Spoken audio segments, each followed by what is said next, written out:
Hi, everybody. Welcome to another episode of our webinar series, Parenting Children in a New Reality. I wanted to talk today about evaluations and the new face of evaluations in the virtual world, or maybe the hybrid model of doing some in person and some virtually, depending on what works best for a particular child. So Katie Cura, who is the speech language pathologist and owner of Kids Language Center in Greenwich, Connecticut, is here with me today to have that conversation, because I think it also looks different from one discipline to another, how we approach doing evaluations and trying to maintain higher standards, especially if this is going to be an independent educational evaluation that you might want to submit to your school district to try to support your ability to get services. So, hi, Katie. Thanks for joining. How have you been managing some of your virtual evaluations? So I will tell you that I was apprehensive at first about doing the evaluations virtually, because the fact of the matter is that the standardized testing is not standardized for virtual testing. It is standardized for a certain population, but it's definitely not standardized specifically for being given virtually. However, the ASHA guidelines that are put out say that it is fine to do most of the evaluations virtually. And many of the standardized tests can very easily be presented through a video conferencing such as this. So for speech and language, most of the testing is done through a picture easel or words or paragraphs that are presented on an easel, and that can be easily displayed in front of the camera.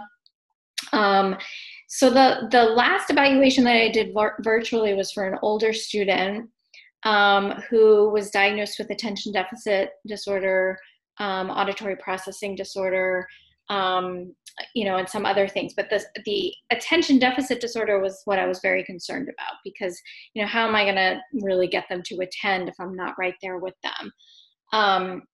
But it was actually very interesting because this student performed better on my evaluation than he did in any other setting that he was tested in.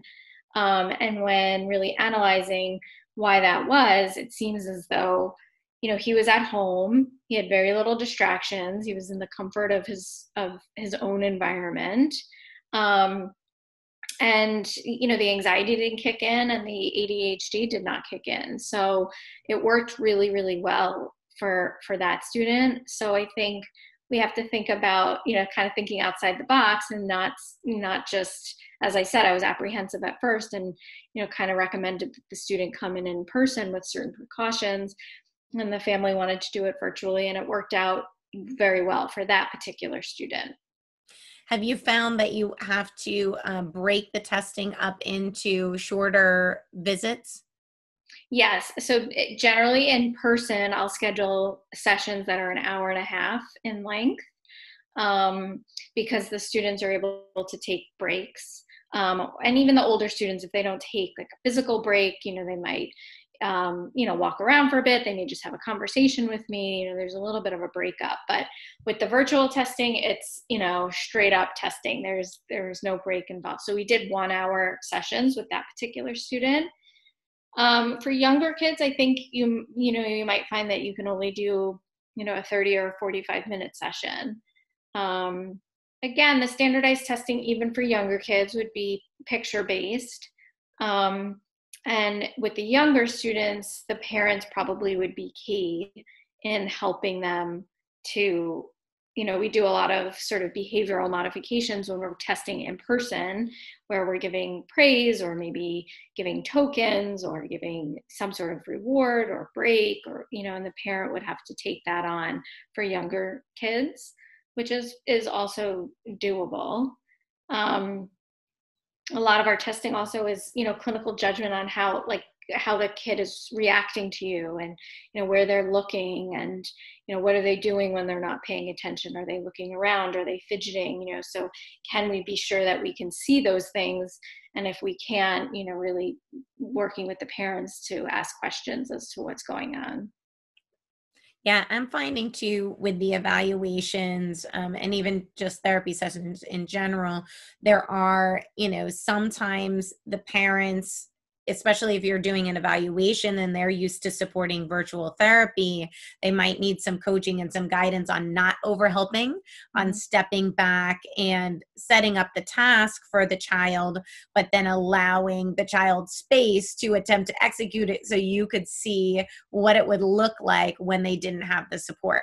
And that's a big difference from the virtual therapy where you really want to coach the parent on how to facilitate successful participation. Yeah, I could see that being an issue because parents want to help so badly, that sometimes they don't think about or know, obviously, like what, they can or can't say to make the testing valid. So I think a lot of discussion would have to be in place before the session or the testing started, um, in terms of how that would look if the parent was going to be really involved. Yeah. And even the amount of redirection or whatever, because there were, even with some of the older children, if the parents are used to prompting them, I'm finding that I really have to make sure to say, it's okay, mom, this is part of the process, or give him a chance, to set it up, or um, because they're just so used to helping their children and they want them to do their best, and they don't necessarily know where that balance point is, because that's something that we as clinicians had to learn as part of the evaluation process. So being really clear with parents on their role, set it up and take a step back, or leave the room if it's possible, or stand off to the side, because there is even an element, there's a reason that we don't often let parents in the room during standardized testing, because then that becomes one of the complicated factors. So I have been trying, if there is that layer, or if there's a parent dynamic, even that the child behaves differently with parents than they do with other people, that's something that I definitely had to note in my report as well, as one of the elements in considering the effects of the actual standardized scoring and interpretation. Yeah, I think the write up in those situations would be very different. So for the older student, where, it was almost like being in person with him, there was no change in my write up and my report. In fact, I had written that it was delivered virtually over Zoom, but that, that the test administration was not altered at all. But that often is not going to be the case. So you would have to then alter your write up to say, exactly how the testing was administered, and that the parent was there and the parent was prompting, or that the student needed prompting. And I think it's still very good information. I think at the end of the day, you could still, even if the parent is helping or prompting or refocusing the student, I think you could still gain a lot of information. And with school being out for who knows how long, we're going to be in need of information. So as long as it's written in the report, exactly what was happening and what was going on, I think that you could still get a pretty good feeling of strengths and weaknesses and, goals and objectives and recommendations that should come out of it. Right. And I think you made a good point too, is like the purpose, if you're taking an evaluation to a school district, the purpose is to inform the treatment, and to demonstrate the child's strengths and weaknesses and those areas of need. So some of those clinical observations are a really important part of that process, especially if you notice that the child can't participate and can't really attend, and the parents doing all the work, and it is a quiet home environment, or it's not, it's a home with an only child, not 5 children. Right. Then that definitely tells you a lot on how much support they might need in a classroom setting where there's going to be higher numbers. Mm-hmm. Right. And kids are really comfortable with their parents, so it alters how they respond and react, but they're often very comfortable with their teachers too. So, like I said, it might be different information, but it certainly can be information that can be used for programming. Mm-hmm. Mm-hmm. Um, but the Is there young, go ahead. is there anything that you are finding that you're not able to do, I guess, clinical observations of pragmatic language, for example, things that are much more challenging to do virtually?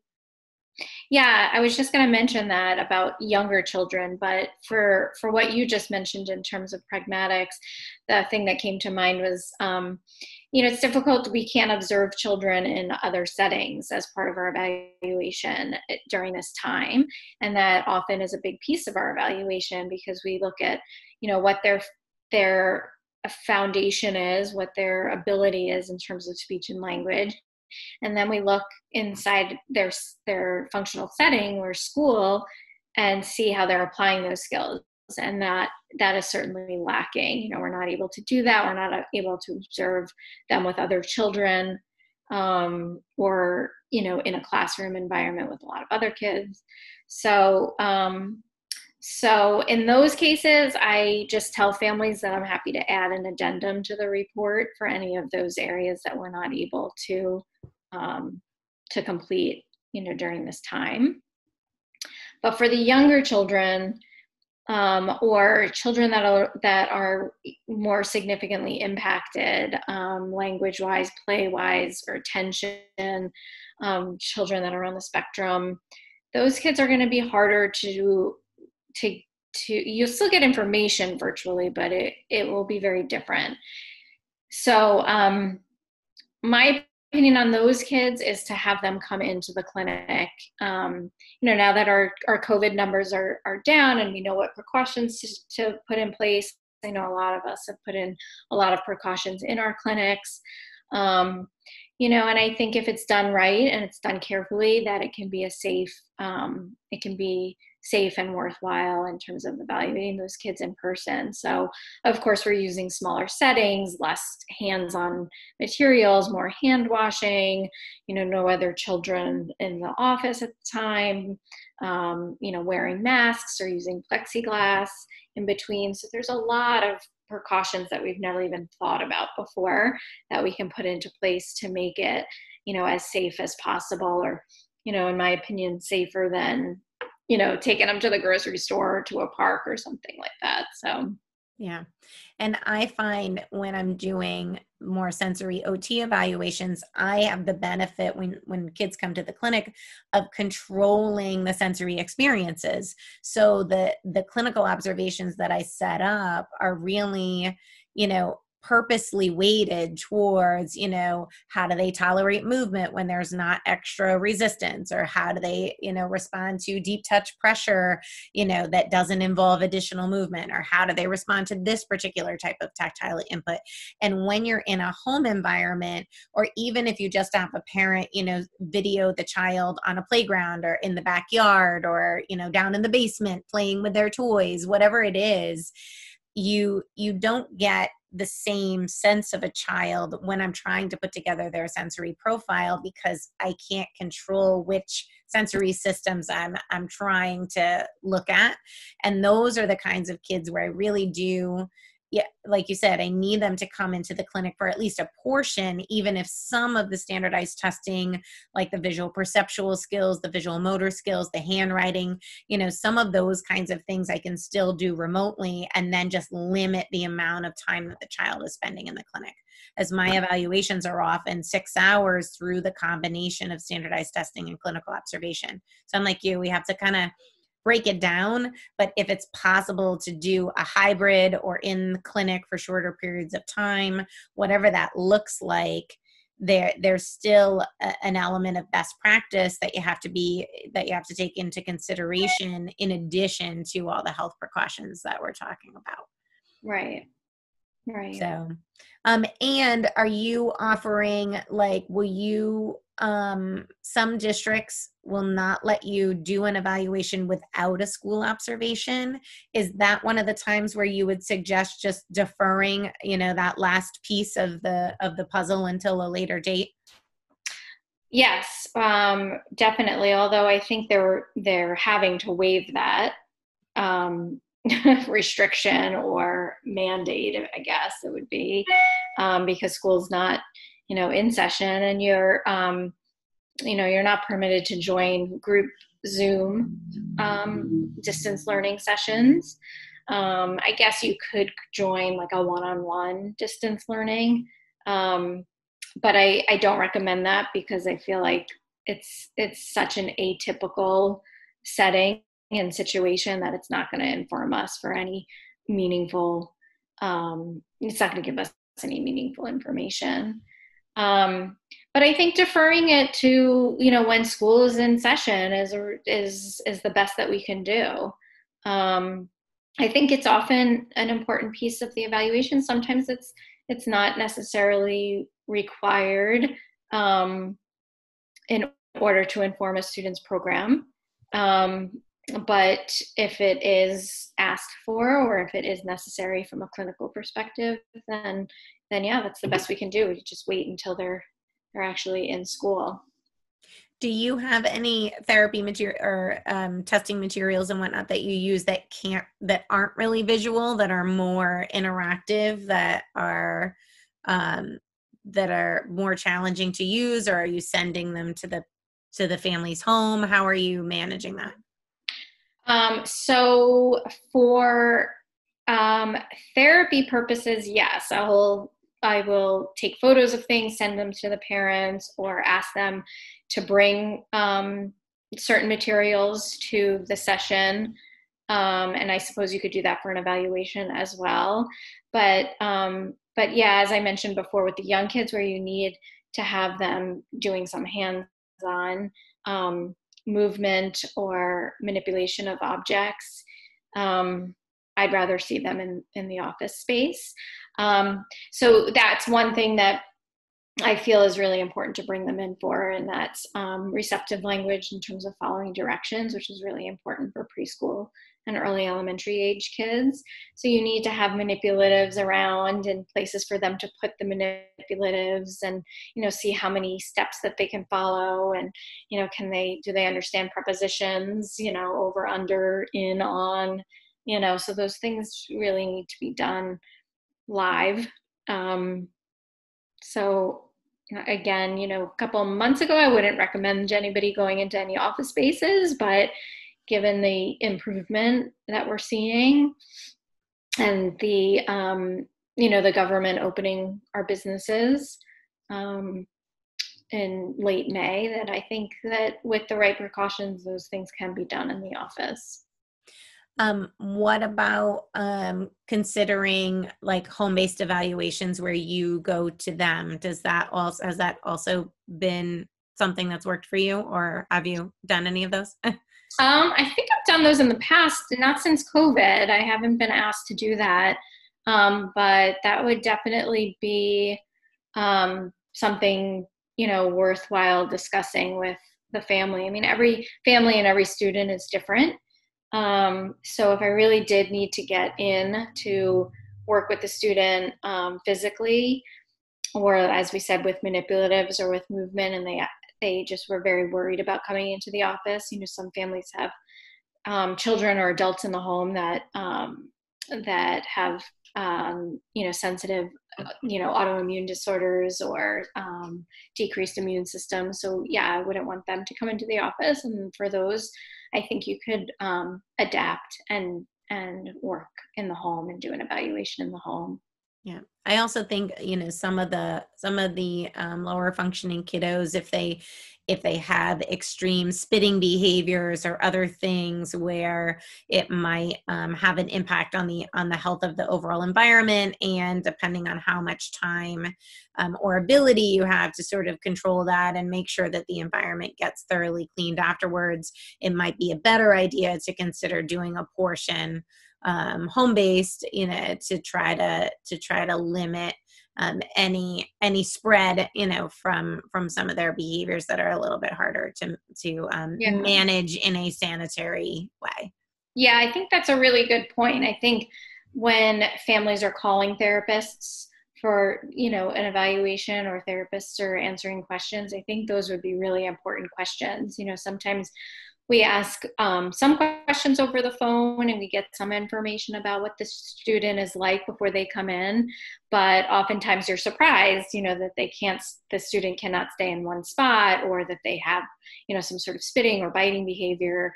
But I think those specific questions would be really important to ask, because in those cases, yes, I think a home evaluation would be better for, everybody involved. It's not only a danger to the clinic and the people in the clinic if they're spitting, but, or if they're mouthing, for instance, that's a danger to the client as well. So. Yeah. And that's, I think you brought up another good point is at the moment, I have the luxury of having more than one room, but there are therapy centers, or OT centers that maybe just have one large gym space and then a couple, one or two smaller rooms to do fine motor activities or something like that. In that kind of setting, it really may be harder to control the environment and the meet the health needs of all the various clients and still be able to do the evaluation to the standard that you need to. So asking questions of whoever your evaluator is going to be is really important to see what is the best combination of options. Do I want to do some virtual and some home? Does it all need to be done in person? Do I need to figure out what those logistics are and the environment in which it's being done so that, everybody maintains the health precautions, but so that the therapist, gets what they need out of the evaluation too? Because if there's one room or whatever that has the stuff that you need, but no access because there's another therapist in there, that's definitely going, to impact the scheduling and the planning, of that process to make sure that everybody gets the best outcomes. Right. So, and what do you see, I guess, going forward, given that we really don't know what the next couple months are going to bring? How important, if you haven't had an evaluation in a while, how important do you think it will be for some of our families who've now gone through this distance learning experience to get to maybe think about getting an evaluation that might support them in the future based on what they've learned during this process? Yeah, I think some families are needing an evaluation right away because their children are transitioning from one school to another. So going from elementary to middle, or it's their triennial year. So they, it's sort of pertinent, that it happened, and it happened at a certain time. So those are evaluations that need to be conducted. I think with parents seeing how their children are doing at home, those parents may want their children evaluated more so than they did before, because they've educated themselves. They've seen, whether their children are doing much better than they thought, and the work is very easy for them, or they just can't do the work that's being presented to them, and it's leading parents to have a lot of questions. And so I think requesting evaluations in those cases would be important and valid. And, there, in those cases, there might not be a rush. You can wait until things are safer or people feel more comfortable to come into the clinic. But I think if you're having a difficult time with distance learning, or you're having a lot of questions pop up, or you're worried that, oh my gosh, like I just taught it, I had a family tell me that they were able to teach their child a whole number of skills that have been on their IEP for a long time that have not been mastered. So if that's the case and you're able to teach them and they hadn't been able to be taught by their teachers or master those skills by their when they were in school, that would be important to evaluate as well. Yes. And I think, considering that the learning environment is very different, we know some kids that have done fantastic in in essentially a one-to-one environment where they've got someone helping them and it's quiet and it's familiar or it's smaller. Or maybe they've had a bunch of siblings and mom is multitasking and they realize that the child, needs a paraprofessional to sit with them every second. But, to your point, maybe the paraprofessional wasn't really operating on the same level that mom was to teach the skill, and maybe that was one of the reasons something wasn't mastered. So you can, I think, learn all kinds of things through this process about what the optimal environment is, what the level of support that the child needs, and sometimes maybe you did just sort of chalk this up as like, I'm just going to cut myself some slack and we're not going to worry so much about the learning. But in those critical moments, in those critical transition years, it then becomes really a really important question about what's the best environment for my child to be educated in, even if I don't know what the fall is going to be like in terms of classroom settings and things like that. I still need to know what the best fit is and try to advocate in that direction. Mm-hmm. Right. So yeah, I think it's an interesting time, and families are learning a lot during this time. And I think questions towards the district, when they're able to answer those questions, will be important. And school's not over yet, so you can certainly send emails to the teachers or the administrators about your concerns. You can ask for meetings. They should be having meetings now and over the summer and first thing in September.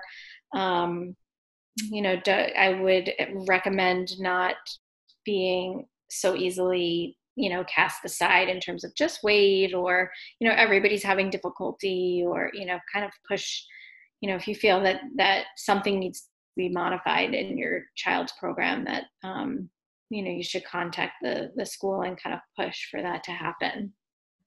Well, and I think it's also, I know some schools, they're very hesitant to commit to giving